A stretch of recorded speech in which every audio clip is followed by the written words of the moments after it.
Nagmumula sa Philippine Information Agency, Philippines News Agency, Philippine Broadcasting Service, Radyo ng Bayan, IBC, at Telebisyon ng Bayan. Narito ang Radyo Vision.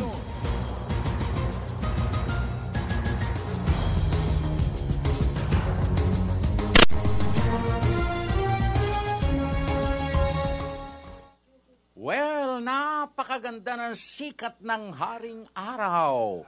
Nakapagdudulot ng mataas na espiritu para sa bawat isa sa atin. And we are looking forward for a beautiful Thursday ahead of us. Isang makabuluhan, mapayapa, masaganang umaga, Luzon, Visayas, Mindanao. San man kayo naroon, anuman ang inyong ginagawa sa mga oras na ito, samahan po ninyo kami sa isa na namang edisyon ng ating Radyo Vision sa Media ng Bayan sa araw na ito ng Huwebes, Hulyo 14, 2016. At makakaagapay pa rin natin ang People's Television Channel 4 at ang IBC 13. At dito naman sa ating Radyo ng Bayan Studio, ang wala pa rin kakupas-kupas na luningning ng Antipolo City, the girl with a dimple in every smile. Yes. Ang aking pong co-anchor lady, Ms. Zarina Luzuegro. Zar, good morning. Good morning, Ka Francis. Welcome back. And good morning din po sa ating mga tagapakinig at nanonood ngayong umaga dito sa Radyo Vision. Sa loob po na isang oras, samahan nyo kami na pag-usapan ng may init na issue dito sa ating bansa. Live po kaming napapanood ngayon sa PTV4 at IBC 13. Live streaming naman po sa www.ptvnews.ph at maaari nyo rin pong i-download ang aming PBS Radio app o PBS Rap sa inyong mga App Store. At kung gusto nyo naman po na makilahok sa aming talakayan at pagbati, maaari po kayo mag-text sa 0922-358-2679. At ang inyo pong kaagapay, Francis Cancino, nag-aanyaya sama-sama tayo till 7 o'clock in the morning sa kabuuan ng ating Thursday edition. Kalakip na rin ang pagpapakawala natin ng malawakang paglilingkod ng pambayan. At siyempre pa mga kaibigan, ang paghimay natin sa ilang mga may init na isyong nakaguhit sa ilan nating mga pahayagang pangumaga. And of course, ang ating talakayan sa ating hapag ng talastasan. And of course, binabati natin ang ating kabalikat, Mr. Audrey Goriseta ng beautiful Thursday morning. Audrey, okay. At para po sa kapakanan naman ng ating mga listeners sa DZRB, Radyo ng Bayan 738 sa inyong talapihitan, kami po'y masusubaybayan nyo sa lahat ng 33 himpilan ng Philippine Broadcasting Service, Radyo ng Bayan, Luzon, Visayas, Mindanao, at worldwide sa pamagitan naman ng audio streaming. At para po sa ating mga listeners and texters, naku po, ayan na, please lang, pakiusap again and again and again and again. Huwag kalimutan ang inyong mga pangalan at addresses. In fairness, baka po hindi mabasa ni Miss Porcelana ang inyong mga mensaheng walang pangalan at address. And please, keep it short and simple. Again, good morning. Good morning, Ka Francis. Napakasungit mo naman. Hindi. Ang aga-aga. Hindi. Sumakit ang aking tuhod nung makita kita. Bakit? Dahil naalala ko yung edisyon kahapon na talagang pinalipad mo sa himpapawid all throughout the world. Bakit? Anong sinabi ko? Ang sabi ko, sayang naman, di ka nakakompleto ng isang linggo. O, Yun so? ang sabi ko. Baka may mag-text naman. O, concern lang ako sa mga citizen. Bakit hindi mo senior sagutin? Ano yung sasagot ko? Tama. Hindi mo nga alam kung ano nangyari. Hindi mo pala. Nako, talaga naman. Ay, nako. Nakakaano. Hindi, ibig sabihin lang, mahal na mahal ka nila ng ating mga tagapanood. Ako lang talaga, mahal nila. Dahil Mga inaatake mo raw ako. nakikinig. Inaatake mo ako sa Ay, hindi himpapawid. naman. Sa Ikaw kabila ng talaga. katandaan ko. Ayaw lang nila mawala nilapas. ka. Naniwala ka sa akin? Hindi ako maniniwala siya. Okay, Anyway. mga kaibigan. Sabay pa. Meron na tayong simula bukas. July 15 hanggang 31. Yes. Inaasahan na ng Commission on Elections yung mga kabataan nating would be interested dito sa nalalapit na barangay and SK elections. So, magparehistro na po kayo. Tama ka dyan, Ka Ayan. Francis. At yung edad na sakop po nitong registration ay 15 to 17 para sa mga nais bumoto sa SK o sa Okay. Sangguniang Kabataan, habang 18 naman po pataas dun sa barangay elections naman. Ayan. Doon tayo kasama. Sa 18 Ikaw pwede ka pataas. doon sa ano? Sa SK. Sa SK pwede ka, pero Joke lang. ano, papayagan mo ba, Anthony? O papayagan kaya ka ni Cosme Ay, na nako. kumandidato? Ay, ayoko nung kandidato talaga. Hayaan na natin yun sa mga talagang may passion o talagang gusto mag-serve sa politika. Diba? Tayo okay na tayo dito sa public pwede ka sa service and Antipolo. media. Pwede ka sa Antipolo. Bakit Kailangan ka doon. Rampant ang drug addiction and pushing doon sa Antipolo. Uy, grabe. Kung ikaw mananalo ka bilang isang kabataan, aba, paniniwalaan ka nila. Yes. Matitigil syempre. ang droga doon. Ha? Siyempre, magbubuo ko ng mga activities na pwede yung pagkaabalahan. Kala ko Imbis magbubukas ng mga tindahan. Hindi. Ay, grabe ka talaga. Tindahan ng Tianggin, ang mga okay. magagandang ano. Ikaw naman, ang masyado kang defensive. 7 minutos, 37 segundos, makalipas ang alas 6, ang ating words of wisdom, makahulugan. Go! Okay, ang ating po words of wisdom. Dahan-dahan. Ngayon, teka, anong pangalan ako eh. Nasa, ngayong Thursday morning ay, choose your thoughts carefully. Ayan, ha? Keep what brings you peace and let go of what doesn't. Happiness is only one thought away. Galing. Sa Tagalog, Oo. piliin ng mabuti ang mga iisipin. Panatilihin kung ano ang nagbibigay sa iyo ng kapayapaan at huwag isipin ang mga nakakasama. Nakakasama. Ayan, good. Ang kaligayahan ay nasa ating pag-iisip rin ni Nishan Ranwar. Anong Ay, Ranwar? Nishan Panwar. Oh. Maraming salamat, Aling Nishan. Oh, babae yan? Yes. Okay. At ako'y natutuwa. No? Piliin ng mabuti ang mga iisipin. Yes, huwag yun na nakaka-stress. Alam mo ba wag yun? yun. At saka yung inaakala mong makapagbibigay siya ng bigat ng kalooban. Oo, Katulad yung pagtrato mo kay Anthony. Huwag yung ganong pirme. Yung iniisip mo masyadong negatibo. Panatilihin kung ano yung nagbibigay sa iyo ng kapayapaan. Halimbawa, si Cosme, palaging masaya ka. Pag kapiling mo siya, di siya nang siya isipin mo. Huwag na si Mami. Si Cosme nagbibigay. Ay, grabe! Hindi. Ang nagbibigay sa iyo ng... Other people over mama? No. Oh! Uy, tas ganon. Basta So, huwag talaga? mapaglilihiman, ha? Okay. Sige, tuloy-tuloy na tayo. 9 minutos, 16 na segundos na. Makalipas ang alas 6, puntahan na natin ang ating pong mga kabalikat. Miss Jeng Margarejo para sa headlines ng ating mga balita at Mr. Audrey Goriseta sa mga buoda detalye ng unang bulusok. Okay, Miss Jeng, go! Narito na ang maiinit na balita dito sa Radyo Vision. Pagkapanalo ng Pilipinas sa kaso laban sa China kaugnay sa isyu ng West Philippine Sea, tinuturing na malaking hamon. MILF, magiging katuwang ng gobyerno kontra iligal na droga. Pangulong Rodrigo Duterte, nakakuha ng excellent net public trust rating sa latest SWS survey.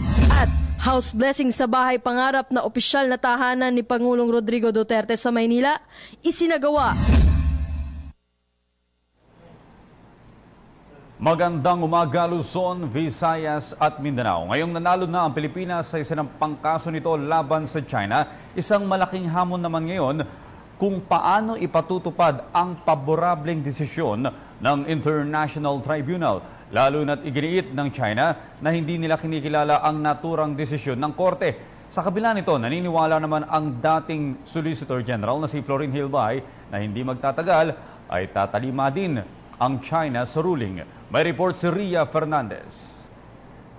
Hamon ngayon sa pamahalaan ang pagpapatupad ng paborableng desisyon ng Permanent Court of Arbitration sa kasong isinampa nito laban sa China kaugnay sa agawan ng teritoryo sa West Philippine Sea. Ayon kay Supreme Court Associate Justice Francis Hardeleza, alam na nila sa umpisa na mananalo ang Pilipinas sa kaso, subalit magkakaroon ng problema sa pagpapatupad nito. Patunay rito ang pagtangging kilalanin ng China ang desisyon. We have a very clear legal victory which will become the bridge, hopefully, to arm our negotiators and our diplomats in their having talks with the other side. Pero tiwala si dating Solicitor General Florin Hilbay na tatalima rin kalaunan ng China sa ruling. There's such a thing as reputational harm or reputational cost. Given this final award, there will be a lot of pressure on China. Wala man tiyak na panahon kung kailan mangyayari ito, isang malaking hakbang na sa bansa na manalo sa kaso. Ayon kay dating Foreign Affairs Secretary Albert Del Rosario, pinatunayan nito na ang tama ang mananaig, gayon din ang pagkakapantay-pantay ng lahat ng bansa sa ilalim ng batas. Dagdag pa ni Supreme Court Associate Justice Antonio Carpio, kaya nating magtagumpay ng hindi gumagamit ng dahas. Sa desisyon ng International Court, kinilala nito ang ating Exclusive Economic Zone o EEZ at ang Territorial Zone kung saan maaaring mangisda ang anumang bansa. Halimbawa nito ang Scarborough Shoal. Gayunman, pinapayuhan ni Hardeleza ang ating mga mangingisda na huminahon muna at hintayin ang ipalalabas na panuntunan ng kanilang lokal na pamahalaan para sa kanilang proteksyon. Mabunustili at sa unti-unti ay makakarating din tayo noon. Para sa PTV News, Ria Fernandez. Itinuturing na tagumpay ng lahat ni dating Pangulong Benigno S. Aquino III ang desisyon ng Permanent Court of Arbitration na pumapabor sa Pilipinas. Ayon sa dating Pangulo, mas makakabuti kung ituturing na lamang ito bilang tagumpay ng lahat sa halip na ituring ito bilang tagumpay ng iisang partido lamang. Anya, mas mabuting gamitin din ang pagkakataong ito upang hikayatin ang bawat isa na magkaroon ng pagkakapantay-pantay at pagkakaisa. Dagdag pa nito, ngayon tapos na at mas malinaw na ang naturang usapin, maaari nang umusad ang Pilipinas bilang isang pandaigdigang komunidad ng walang pag-aalinlangan. Dahil mabibigyan na ng permanenteng solusyon ang matagal nang hindi pagkakaunawaan ng dalawang bansa. Samantala, hinimok din ni dating Pangulong Aquino ang lahat ng mga Pilipino na basahin ang press release at buod ng desisyon na inilabas ng tribunal nang sa gayon mas maintindihan pa ang naturang usapin. Sa iba pang balita, hiniling ni DILG Secretary Ismael Sueno na mailagay sa watchlist order ng Department of Justice ang 5 aktibo at retiradong opisyal ng Philippine National Police na umano'y sangkot sa iligal na droga. Sa isang liham na ibinigay ni Sueno kay Justice Secretary Vitaliano Aguirre, ipinaliwanag nitong ito'y dahil sa patuloy na investigasyon kina retired Deputy Director General Marcelo Garbo, retired Chief Superintendent at ngayon Daanbantayan Mayor Vicente Loot, dating NCRPO Director Joel Pagdilaw, Chief Superintendents Edgardo Tino at Bernardo Diaz. Umasa si Sueno na agad na maaprubahan ang kanilang hiling upang maabisuhan ang Bureau of Immigration and Deportation at mamonitor ng ahensya kung magtatangkang lumabas ng bansa ang 5 tinaguriang narco generals. Samantala, isinailalim na sa inquest proceeding ang 4 na Chinese nationals na nahuli sa floating shabu laboratory sa Subic, Zambales. Ayon sa mga otoridad, posibleng iligal na nakapasok sa bansa ang mga sospek kahit na may pasaporteng ipinakita ang mga ito. May report si Ria Fernandez. Dumalo sa inquest proceedings ng Department of Justice ang 4 na Chinese national mula Hong Kong na inaresto noong Lunes sa floating shabu laboratory nito sa Subic, Zambales. Kinilala ang mga suspect bilang sina Win Fai Lo, 42 years old, Xu Fuk Leung, 49 years old, Kam Wa Kwok, 47 years old, at Kwok Tung Chang, 29 years old. Kasalukuyang inirereklamo ang mga ito ng paglabag sa Sections 8 at 11 ng Republic Act No. 9165 o ang Comprehensive Dangerous Drugs Act of 2002 matapos masamsam sa sinasakyang bangka ang kalahating kilo ng shabu at mga kagamitan sa paggawa ng ipinagbabawal na gamot. Tumanggi sila Win, Xu, Kam at Kwok na sumailalim sa preliminary investigation. Bagkus ay nais nilang makatawag sa kanilang embahada. Dahil dito, submitted for resolution na ang reklamo laban sa kanila. Ayon kay Police Superintendent Enrico Rigor, hepe ng PNP AIDG Legal Division, pansamantala munang nakadetain ang 4 sa Campo Crame habang hinihintay ang subpina. Samantala, patuloy ang investigasyon ng Bureau of Immigration at Philippine Coast Guard kung papaano nakapasok ng bansa ang 4. Ayon sa mga otoridad, posibleng illegal entry ito, bagamat may mga ipinakitang passport. Para sa PTV News, Ria Fernandez. Samantalang nagkaroon ng bagong kakampi ang gobyerno sa paglaban nito sa illegal na droga. Ito ay Moro Islamic Liberation Front. May report si Sweden Velado. Malugod na ibinalita ng Department of Interior and Local Government na magiging kaagapay na rin nila ang Moro Islamic Liberation Front sa kampanya ng pamahalaan laban sa iligal na droga at kriminalidad. Ito'y matapos magpulong ang 2 kampo nitong Martes ng gabi. Sa parte ng MILF at base sa kanilang napagkasunduan, maaari silang magsumite ng listahan ng mga personalidad na may kinalaman sa droga sa Philippine Drug Information Agency at iba pang anti-drug units ng gobyerno tulad ng National Bureau of Investigation, Bureau of Customs, Bureau of Immigration and Deportation, Philippine National Police at Armed Forces of the Philippines. Ang sa gobyerno kasi nila is based on their Quran. Kung anong sinasabi ng Quran, yun din ang they live that. No? Ayon sa kalihim ng DILG, marami sa mga iligal na drogang nakakarating sa Mindanao ay mula Maynila at Cebu at matinding hamon sa MILF ang pagsugpo nito sa kanilang nasasakupan kaya't nais na rin ng grupo na isama ito sa kanilang religious activity alinsunod sa Quran. Malaki na itong makaharap ng mga drug lords natin. No? So hindi lang PNP ang makasagupa nila, pati AFP. Sa lalong madaling panahon ay ipatutupad ng gobyerno at MILF ang mga nabuo nilang hakbang para supilin ang droga. Subalit binigyang diin ng DILG na sa lahat ng ito ay mangingibabaw pa rin ang bisig ng batas. We want to follow the rule of law na masunod talaga natin ang due process. Of course, we will act with the warrants. Para sa PTV News, Sweden Velado.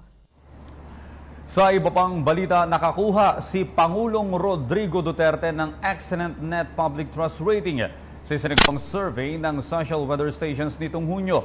Batay sa survey, 84% ng mga respondent ang nagsabing pinagkakatiwalaan nila ang bagong Pangulo. 11% naman ang nagsabing undecided sila habang may 5% lamang ang nagsabing hindi nila masyadong pinagkakatiwalaan ang Pangulo. Dahil dito, may positive 79 si Pangulong Duterte na net trust rating. December 2015 nang unang maglunsad ang SWS ng survey hinggil sa trust rating ng nooy alkalde pa lamang ng Davao City na si Duterte, kung saan nakakuha siya ng positive 16. Unti-unting tumaas ito hanggang sa positive 26 bago ang May 9 elections. Iniulat ng SWS na maihahambing ang kauna-unahang trust rating ni Duterte bilang Pangulo sa naging rating ni dating Pangulong Noynoy Aquino na nakakuha ng positive 83 o excellent trust rating matapos ang 2010 elections. Isinagawa ang SWS Public Trust Rating Survey mula Hunyo 24 hanggang 27 sa may 1,200 respondents. May error of margin ang survey na plus or minus 3%. Pinasalamatan ng Administrasyong Duterte ang naging pagtanggap ng mga Pilipino sa pagiging leader niya ng bansa. Ayon kay Presidential Spokesperson Ernesto Abella, wala mang hayagang komento ang Pangulo sa rating, itinuturing ng punong ehekutibo na bahagi ng kanyang trabaho ang kanyang mga ginagawa. Samantala, pinangunahan ni Monsignor Paul Quizon at Father Emmanuel Gonzaga ang pagbabasbas sa bahay pangarap na magiging opisyal na tahanan ni Pangulong Rodrigo Duterte kapag siya ay nasa Maynila. Isinagawa ang house blessing bago isagawa ang ikatlong cabinet meeting at ilang oras bago ilabas ang desisyon ng UN Permanent Court of Arbitration. Dumalo dito sina Special Assistant to the President, Secretary Bongo, Presidential Security Group, Commander Rolando Bautista at ilang pang opisyal ng palasyo. Makikita naman sa larawan na nakasuot ng bedroom slippers ang Pangulo na nagpapakitang at home ang Pangulo sa bago nitong tirahan sa loob ng Malacanang Complex. Si Pangulong Duterte, ang pangalawang Pangulo ng bansa na ginawang official residence ang bahay pangarap, kasunod ni dating Pangulong Aquino. Samantala, nanumpa na si Vice President Leni Robredo bilang bagong pinuno ng Housing and Urban Development Coordinating Council o HUDC. Nagkomento naman ang pangalawang Pangulo sa pagkapanalo ng Pilipinas sa sinampang kaso nito laban sa China. May report si Jervis Manahan. I state your name. I, Maria Leonor Herona Robredo. Having been appointed to the position of Formal lang nanumpa si Vice President Leni Robredo bilang pinuno ng Housing and Urban Development Coordinating Council o HUDC. Mismong si Pangulong Duterte ang namuno sa oath-taking, kung saan nakasama ni Robredo ang kanyang 3 anak. solemnly swear that I will and faithfully discharge I will well and faithfully discharge to the best of my ability the duties of my present position and of all others I may hereafter hold under the Republic of the Philippines. Nagkaroon pa ng photoshoot kung saan game na nagpalitrato si Pangulong Duterte sa pamilya Robredo. Ginawa ang oath-taking bago ang ikatlong cabinet meeting na ipinatawag ni Duterte para pag-usapan ang makasaysayang ruling ng Permanent Court of Arbitration o PCA na pumapabor sa Pilipinas. Dito na rin ipinakilala si Robredo bilang opisyal na pinuno ng HUDC. Sa isang statement, sinabi ni Robredo na masaya siya na nanalo ang Pilipinas sa kaso laban sa China at umaasa siyang igagalang na magkabilang panig ang desisyon para mawakasan na ang tensyon sa West Philippine Sea. Binati rin ni Robredo ang delegasyon ng Pilipinas na umasikaso at nag-alay ng oras at pagod para sa historic na ruling. Ito na ang ikalawang cabinet meeting na dinaluhan ni Robredo bilang bahagi ng gabinete ng Duterte administration. Ang HUDC ay ang parehong ahensya na hinawakan ng dalawang nakaraang pangalawang pangulo na sina Noli De Castro at Jejo Marbinay. Sa ilalim nito, pangangasiwaan ni Robredo ang iba pang ahensya gaya ng Pag-ibig, National Housing Authority o NHA at ang Home Guarantee Corporation. Bilang housing czar, magre-report si Robredo kay Cabinet Secretary Leoncio Evasco. Pero nauna nang sinabi ni Robredo na hindi niya inaalintana ang pagre-report sa sinuman basta't nagagawa nila ang kanilang mandato. Matatanda ang biglaang inappoint ni Duterte si Robredo sa HUDC noong July 7 sa pamamagitan ng isang tawag sa telepono. Jervis Manahan, PTV News. At yan po naman ang aming mga nakalap na balita at impormasyon para sa Radyo Vision. Ako po si Audrey Goriseta. Balik muna sa inyo kay Francis at Sharina. Maraming salamat, Audrey Goriseta. 23 minutos, 53 segundos na makalipas ang alas 6 sa ating aparador ng Message Center. Good morning po, Sir Bait Francis at Ganda Mizarina. Hindi kompleto ang umaga ko pag hindi ko kayo marinig. Sana po sa kalsada mabantayan din yung mga masasamang elemento, mga kawatan. Salamat po, more power. God bless. Dali ng San Juan City. Thank you very much. Good morning, Ka Francis. Ma'am Sarina, nanonood po ako ngayon ng Radio Vision. Thank you, thank you. Salamat po, JB Valdez ng Cabanatuan City. Ma'am Sir, good morning. Bakit malakas pa rin bentahan dito sa Tabuk City, Kalinga? Sana masuk po from Dada of Kalinga. Darating yan dyan. Good AM, sir. Kailan po kaya masusugpo ang drug problem sa Negros Oriental? Ma'am, from me, Og, ng Negros Oriental. Darating na po yan. Hintayin lang natin. Good morning po, ma'am. Binabati ko mga taga-Ginobatan Albay from Joe Balizoro. And good morning po. Ako po si Eloisa from Makati. Pakibati po sila Joella, Creseline, Marian Miliado. God bless. Okay, thank you very much. Good AM, PTB4. Greetings sa lahat ng sambayan ng Pilipino. Huwag nyo pong kalimutan dito. Bungaw, Tawi-Tawi. Okay, sa iyong cabinet. Ito naman po na Imbaga Bigat Team Radyo Vision, nice tandem, intelligent discussion, and in-depth analysis. Mabuhay, God bless. Tatang Edong po ito ng Carta, Press, Cordillera, Broadcasters Alliance, o CBA. Good morning po. Broadcasters ka ganyan, ha? Okay. Ito naman po, good morning ka, Francis Ma'am Zarina. Binabati ko po si Princess Reyes, mga taga Lyceum of the Philippines, Cavite. God bless po. Dan Lopez of Muntinlupa City. Hello po.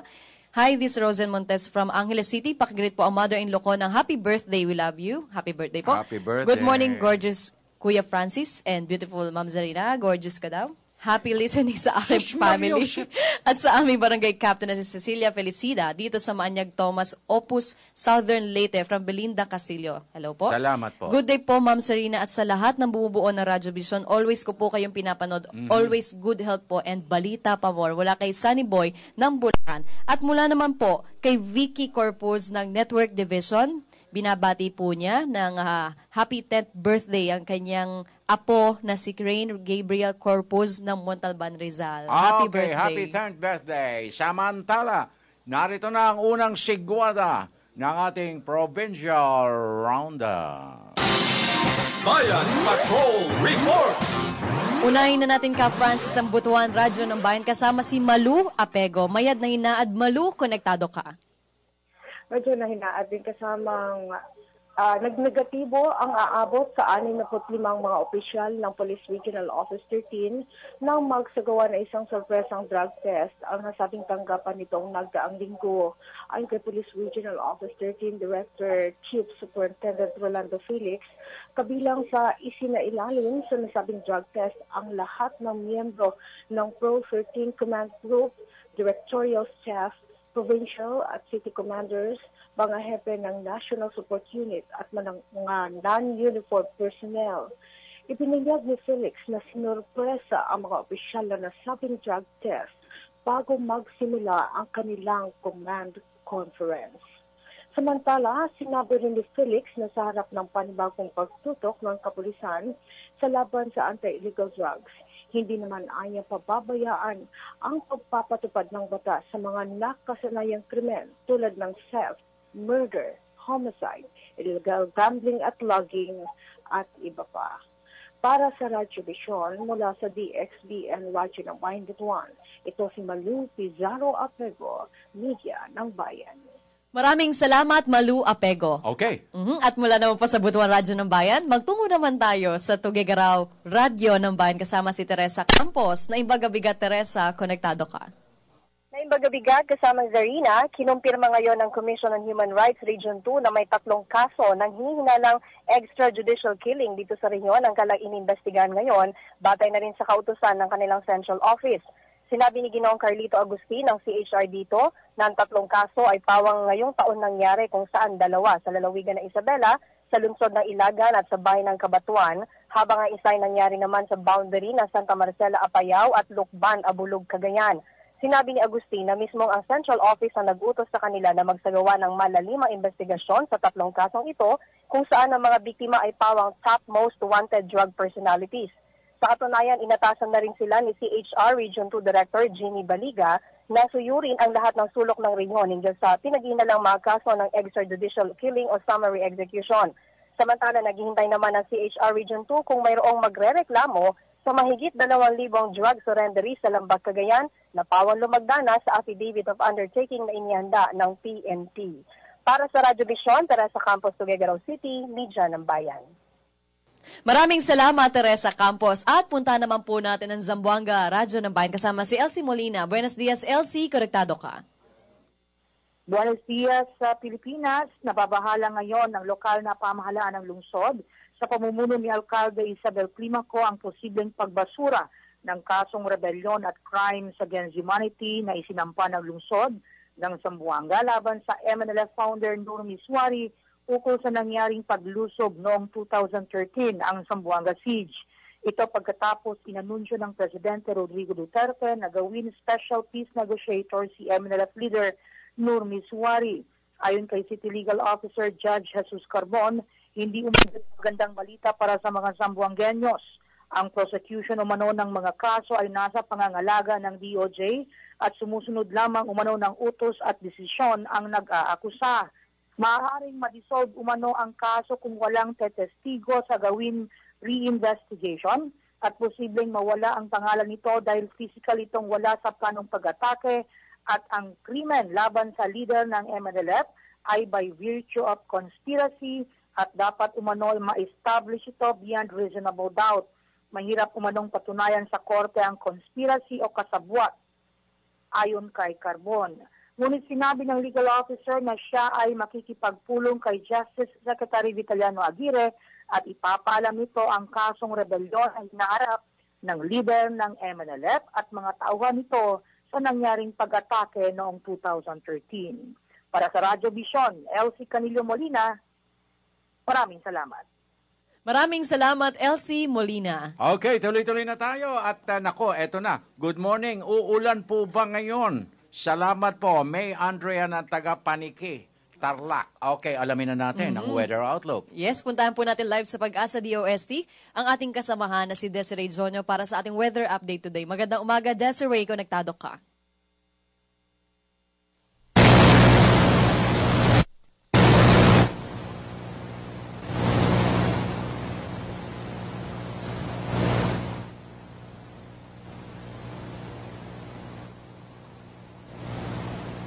Problema tayo sa ating komunikasyon sa Forecasting Center ng Pag-asa. Babalikan natin si Desiree Dionyo. Samantala, siya nga pala, Zarina, nais din nating ipanawagan sa ating mga kababayan, lalo na itong mga medyo may kalikutan ng isip at medyo malikot sa ating mga aparatos, kung maaari lang po, huwag muna tayong magpakawala ng anumang mga hindi magandang mga komento tungkol dyan sa usapin sa West Philippine Sea.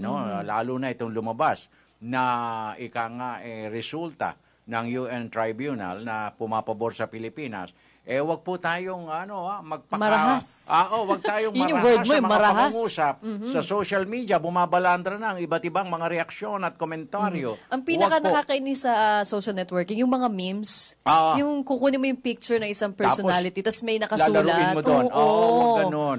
Wag ganon. Ang sabi po ng pamahalaan, kaya nga po, binigyan diin na ng Pangulong Duterte na ibinigay na niya sa mga legal minds, sa mga legal experts, yung mga dating mga justices at dating mga soldier natin, pinag-aaralan na ngayon yung konteksto kung paano natin matatanggap ng tama na mauunawaan ng gusto.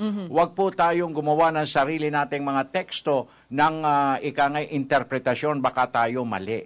Makapagdudulot ng hindi magandang relasyon. Gumagawa ka ng mga ganong bagay, nagre-reflect kasi sa sarili mo yan eh. Paano kung i-generalize nila tayo na itong mga Pinoy talaga? Napakakulit ng mga isipan. Naggagawa pa ng ito mga memes. Inilalagay sa kamay yung kanilang batas. Mararahas. O kaya paghusga. Yes, Ka Francis, tama ka. Nag-iisip pirmi ng masama. Okay, andyan na. Whether we like it or not. Babalikan na natin. Si Desiree Jonyo live sa Pag-asa DOST. Desiree? Magandang umaga muli sa inyo dyan, Zarina, Ka Francis, at sa ating mga taga-subaybay. Narito na po ang mga dapat ninyong malaman sa lagay ng panahon. Mainit na maghapon nga itong inaasahang iiral dito sa atin sa Metro Manila at sa malaking bahagi ng bansa. Sa ngayon po kasi naka-monsoon break po tayo, ang ibig sabihin po niyan yung habagat na pinalakas ng bagyo last week ay humina na, kaya naman sa ngayon intertropical conversion zone itong umiiral dito sa Philippine Area of Responsibility. Partikular po yung nakaapekto dito sa may bahagi ng Mindanao. Kung ating pong paliliwanag, itong ITCZ po yung lugar kung saan nagsasalubong yung hangin na nagmumula po yan sa northern at sa southern hemisphere. Sa kanilang pagsasalubong, nakakabuo dyan ng mga kaulapan na siya naman nagdadala ng mga pag-ulan sa mga apektadong lugar. Sa mga susunod na oras nga, inaasahan po natin yung maulap na kalangitan, may kasama po yan, may hina hanggang sa katamtamang pag-ulan. Dito po yan sa may mga probinsya na sakop nitong Mindanao. Dito naman po sa may Visayas hanggang dito sa may Luzon, damay po dyan itong Metro Manila, inaasahan natin yung good weather condition. Ano po bang ibig sabihin yan? Kapag sinabi po natin good weather condition, inaasahan yung mainit na maghapon, pero posible pa rin naman yung mga pulo-pulong pag-ulan o pagkidlat at pagkulog, lalong-lalo na sa latter part of the day. At dahil nga nababanggit natin na posible maging mainit yung maghapon natin, alamin natin yung temperatura sa iba't ibang bahagi ng bansa. Dito sa atin sa Luzon, sa Metro Manila pa lamang, may temperatura po tayo na maglalaro sa 25 hanggang sa 34 degrees Celsius. Dito naman sa Baguio, ang minimum posible po yan sa 16 at aabot yan sa 24 degrees Celsius. Paghandaan naman natin dito sa Tuguegarao, yung temperaturang posibleng umabot sa 36 degrees Celsius. Mataas po yan, kaya naman sa mga estudyanteng papasok sa paaralan, huwag pong kalilimutan magbaon ng tubig sa inyong mga lakad. Sa Olonga po naman, hanggang dito sa may Tagaytay at sa may Legazpi, inaasahan natin yung temperatura nasa pagitan po yan ng 23 at posible po yung umabot sa 34 degrees Celsius. Check naman po natin sa Visayas sa ating mga taga-subaybay sa nasabing bahagi ng Pilipinas. Inaasahan nga natin itong good weather condition. May kaakibat po yan na temperaturang nasa pagitan ng 25 hanggang sa 32 degrees Celsius. Sa ating po mga traffic enforcers, magbaon po ng bimpo sa inyong pag-duty sa maghapon. Dito naman sa Mindanao, sa mga papasok po sa opisina, huwag kalilimutang magdala ng payong dahil nga tulad po ng nabanggit natin kanina, mataas yung tsansa ng mga pag-ulan sa bahaging yan ng Pilipinas. Ang ating pong temperatura yan po ay nasa pagitan ng 25 hanggang sa 33 degrees Celsius within the day. At yan po muna ang latest mula rito sa Pag-asa DOST. Ito po ang Panahon TV kung saan walang pinipiling panahon ang pagbibigay impormasyon. Ako po si Desiree Jonio, Media ng Bayan. Maraming salamat, Desiree Jonio. Okay, tuloy-tuloy tayo. Samantala, good morning to all PTV4. May God bless your work and life of your hands from Pastor Rui of Cagayan de Oro City. Maraming salamat po, Pastor, sa blessing and prayers. Good morning, Sir, Ma'am. Mananawagan po ako sa asawa ko, si Lourdes Arangkis o Glorimi Arangkis. Mag-uwi na sila kay wala kaming bugas dito sa Barangay Andili, Combal Province. Ay, umuwi na raw. Wala raw silang bigas. Ay, pumunta na lang kayo ng Antipolo. Puntahan nyo si Sarina. Maraming bigas yan. Wala pong problema yung bigas. Totoo yan. Okay. Sige, Sarina. Yes, Ka Francis. Sa punto pong ito makasama natin ang ating mga live guest dito sa studio. Isa sa ating mga guests ay si Mr. Rizalio Sanchez ng National Council of Disability Affairs. At si Ms. Hazel Joy Borja, Program Manager ng Leonard Cheshire Disability Philippines Foundation, Inc. Ang pag-uusapan po natin ngayon ay ang pagdiriwang ng 38 National Disability Prevention and Rehab Week ngayong July. Okay. Salubungin natin ang isang maganda, mapayapang umaga. Okay, si Sir Zaldi. Zaldi. Ba talaga. Zaldi. Okay. Welcome. At of course, si Hazel. Welcome po. Salamat. At dito nyo ihahayag ang kahalagahan ng darating na 38 National Disability Prevention and Rehab Week. Good morning and welcome, sir. Opo, good morning, Sir Francis at sa Sarina at sa ating milyon-milyon taga-subaybay sa iyong programa. Joy? Yes, Hazel? Yes, magandang umaga po at salamat sa pag-imbita po sa amin sa inyong programa. Okay, ang una ko kagad nais na malaman mula kay Zaldi bilang Chief ng Info, Education and Communications Division ng National Council on Disability Affairs, kamusta po ang pagtasa ninyo sa katatayuan ngayon ng ating mga kababayang with disability, Zaldi? Alam mo po, Ka Francis, kung ihahambing natin ang kalagayan nila 5 or 10 years ago, siguro malaki po ang pagbabago. Ano? Kasi dati-dati, sa pamilya pa lang, ang mga may kapansanan, hindi yan pinapansin sa rina ng kanilang mga kasamahan sa bahay. Okay. Sinasantabi po yan. At ngayon, unti-unting nababago natin ang pananaw sa kanila. No? Yes. Tinuturing natin silang mga tao. Yun lang ay mayroong konting pagkukulang o yung hindi nila kaya yung mga kanilang ginagawa sa araw-araw. So, kung titingnan natin, mayroon na mga kasamahan tayo, mga may kapansanan na empleyo sa gobyerno. Mga matataas din ang kanilang katungkulan. Mayroon sa mga pribado, sa private companies. At doon pa sa mga non-governmental organizations. No? So, kung titingnan natin, nakakasalamuhan na natin sa ating mga araw-araw na pamumuhay sila. At saka, ang isang nakatutuwa dito, yung accessibility ng ating mga persons with disabilities. Alam mo, Zarina, nakatutuwa maging mga pribadong tanggapan at anumang mga establishmento, meron na silang magandang leeway na binibigay para sa mga pagtanggap sa mga persons with disabilities. Dito nga lang ako nalulungkot sa atin. Dito sa PIA building, Bisaya, sabi nyo, Quezon City, sa Radyo ng Bayan. 4 na baita nga inakyat nyo, no? May elevator kami. Kaya Francis, pailan natin ang demanda. Ayun, accessibility law. May criminal liability po ang ako'y criminal. Before Christmas pa. Nung masira yan, hanggang ngayon, hindi na nagawa. Yes, akyat manaog kami dyan. Ka Francis, sinabi ni Sir Zaldi na criminal liability. Nandun sa mamimili sila doon sa violation ng accessibility law, which is Batas Pambansa Aba, 344 or yung Magna Carta for Persons with Disabilities, Ka Francis, no? So, doon sa provision natin sa accessibility, ang violator niyan ay first offense, hindi po bababa sa 50,000 pesos but not more than 100,000 pesos. Ang penalty or an imprisonment of not less than 1 year but not more than 2 years or both at the discretion of the court. Succeeding violation, kung hindi pa pinapagawa yan, bakit? Ito, public information office, ang daming pumupuntang tao dito. Ba't hindi pagawa yan? Sana yung mga... Nakita niyo ba yung elevator natin? Oo. Stainless, bagong-bago. Oo, bagong-bago yan. Kasi dumadaan pa ako dyan, Ka Francis, nung lately. Nung Before Christmas, nung masira yan. Christmas, nandito yung DevComNet, nandito kami noong December. No? Nakasakay pa kayo? Nakasakay pa ako. Yun ang una. Kaya nagulat ako kahapon. Grabe ka, Francis. Nelia, Magagawa na yan. Idadaan natin sa maayos sa usapan. Huwag muna sa criminal line. Ay, hindi, kasi nga isipin mo, nagbago na ang administrasyon. Okay. Oo, nagbago na Ang administrasyon, bagong-bago na yung ating elevator, bago din nasira pa. Paano yan? Okay. So, isa kayo sa mga buhay na saksi ngayon. Okay. Yan, nagulat po ako, Ka Francis at Sarina. At yun naman, pagpatunay na may batas talaga tayo na dapat sundin. Kung hindi mo yan sinusunod yung batas natin, what for? Diba? Alam nyo, nung masira yan, ipapanganak pa lang ang Panginoong Jesucristo. Yes, Christmas. Hindi ba? Okay. So, pagkatapos po niyan, nagkalbaryo na ang Panginoong Jesucristo nung Marso, Pinako Abril. sa krus. Pinako sa krus, namatay. Sira pa rin yun.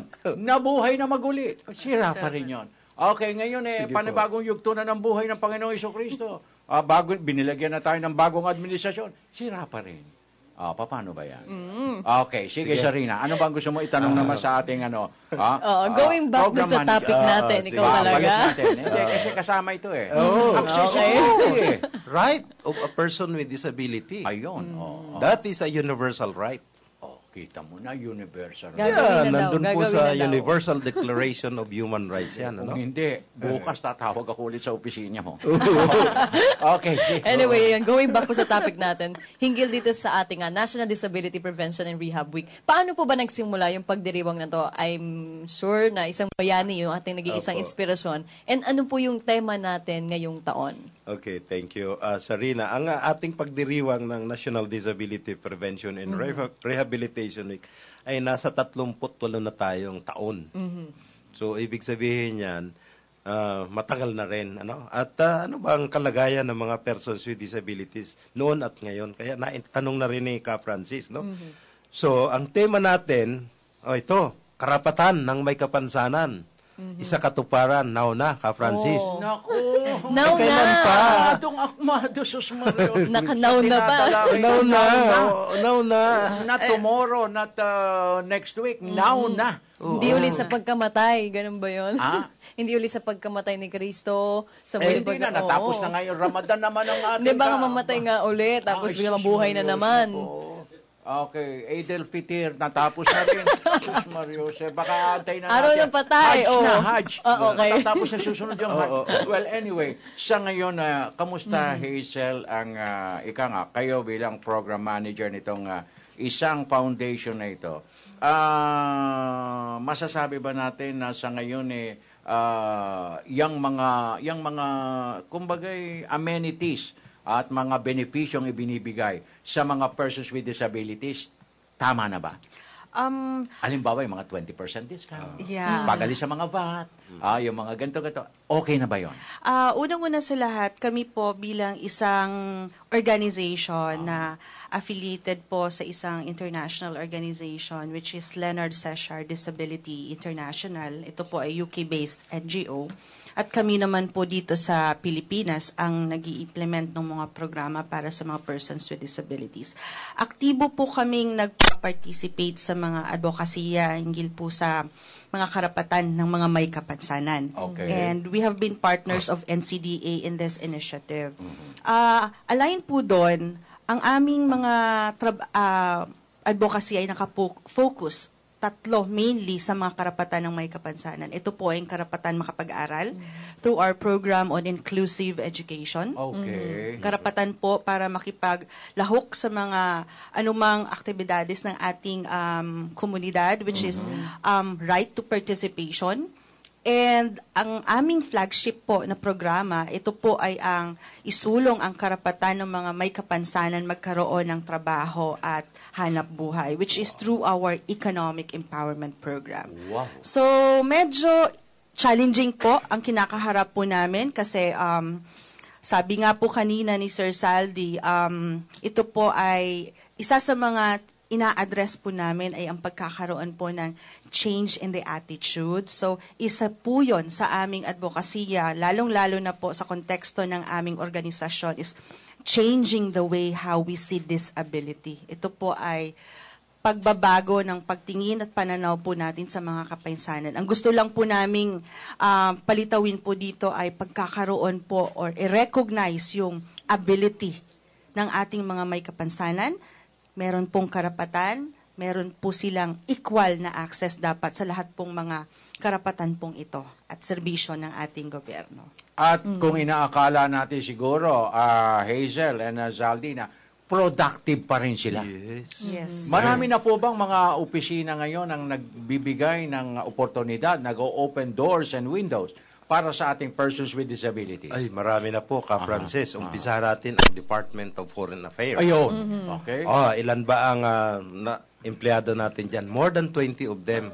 Karamihan po yung mga deaf. Pag ikaw ay nag-apply ng passport sa Department of Foreign Affairs, sa RINA, yung nag-i-encode ng mga application natin doon, karamihan na mga deaf persons. Tignan mo nga naman. May security of tenure sila, Francis. Hindi yung basta-basta mga temporary or casual. Walang ganon. Kasi sila po ay inisyuhan ng TESDA, ng certificate yung competency. Opo. So, pina-convert namin sa civil service into an eligibility. Kaya may security of tenure na sila. Meron sila. Opo. Eligible na sila. Eligible. Kaya hindi sila basta-basta matatanggal na, no? At dito, mismo sa PIA, meron ditong empleyado na pinaglaban din natin yung may autism, no? Nandito nakikita ko yun. Yung lalaki siya na magandang malaking lalaki. Panyon, weightlifter yun. Gold medalist natin yun. Panlaban yun sa mga athletic competition sa abroad. Ako Michael, po, paglalaban niyo ako. Opo. Kaya ito na nga, ikaw, Francis, inuumpisa na natin ang paglaban ng iyong karapatan. Alam niyo ba, ang nakipaglaban lang sa akin, yung dati namin director, si Director Tito G. Cruz ng Philippine Broadcasting Service. Opo. Ako talagang retired na. And then with my disability, pinili niya, kinuha ako. Kasi ang sinasabi, may residual capacity ka pa. Hindi, ang sira lang naman daw sa akin, paa, hindi ulo. Hindi. And productive pa ako. Yun ang importante ho doon, di ba, Saldi at Zazel? Yung productive at saka may maiaambag ka pa. Alam niyo, meron ding supermarket at meron ding isang resto na nag-hire ng na may autism. Dito sa Pinas yun. Saan lugar yan? I don't know, Meron, yung resto sa Quezon City Mamaya, Francis, magle-lecture ako doon sa Prove Media dito sa Unilab Foundation. Okay. Yung Unilab Foundation, marami silang ini-employ na may Down syndrome tsaka yung mga may autism. Yun yung mga corporate social responsibility nitong mga kumpanya na to. Pero sa inyo ba, sa NCDA o kaya sa inyo, sa foundation, pwede bang isumbong yung mga establishmento na hindi nagbibigay ng talagang nararapat na benepisyo para sa mga PWDs? At saka paano? Paano ang gagawin pagrereklamo, pagre-report? Simple lang yan, Francis. I-text mo lang kami o kaya kapiranggot na sulat, no? Naka-indicate saan nangyari, anong establishmento. Text away lang yan. Yun sa drugstore nga in less than 3 months, na-penalize yung 3 branches nila ng tig 50,000 pesos each, no? So, ibig sabihin, mabilis ang aksyon natin doon, ano? Kasi, andyan na yung batas Kung hindi natin susundin yung batas, what for? Di ba? Insulto yun doon sa mga framers tsaka yung mga beneficiaries ng ating batas na. May batas Opo. the law applies to all. Yeah. At gusto ko rin po dagdagan yung sinasabi ni Sir Saldi. Kami naman po sa Leonard, ang aming pangunahing layunin po ay magbigay ng oportunidad, makapagtrabaho ang mga taong may kapansanan. Kaya po kami ang nagli-link sa mga different employers, mapa-private man at mapa-gobyerno. And kakibat po doon, meron po kaming isang malaking event na gusto rin po naming i-promote. Ito po ay sa darating na Wednesday o Miyerkules po. We will be organizing a government partners forum. Ang gusto po namin sanang makamit po dito ay maipaliwanag ulit sa ating mga partners in the government sector na i-fulfill yung implementation po ng reserve allocation or positions for persons with disabilities in the government sector.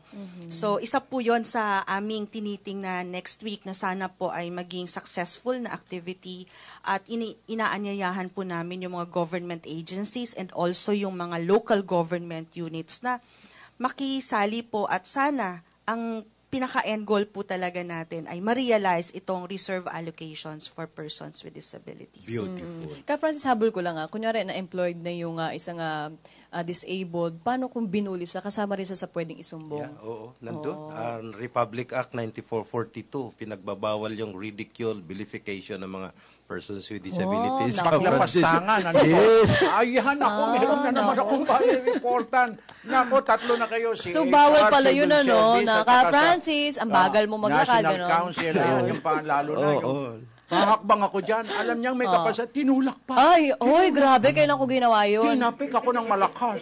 Okay, so, nagpapasalamat kami, Mr. Grabe talaga. Sanchez ng National Council Disability Affairs at of course kay Hazel Joy Borja, Program Manager ng Linar Cesar Disability Philippines Foundation.